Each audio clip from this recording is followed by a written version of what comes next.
नमस्कार। आज आमे नुआखाई पर्वर लग्न विषय जानिबा। नुआखाई पश्चिम ओडिशार मुख्य पर्व अटे।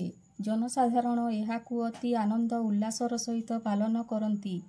एही पर्वर मुख्य हेउची नवान्न भक्षण।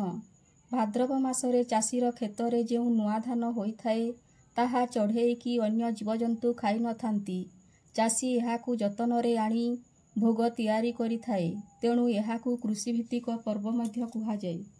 परंपरा अनुसारे प्रतिवर्ष जन्माष्टमी परदिन नंदोत्सवरे सम्बलपुरर झाड़ुआपड़ारे थिबा ब्रह्मपुरा मंदिर रे पंडित मानंकु नेई नुआखाई लग्न पाई सभार आयोजन कराଯାଏ।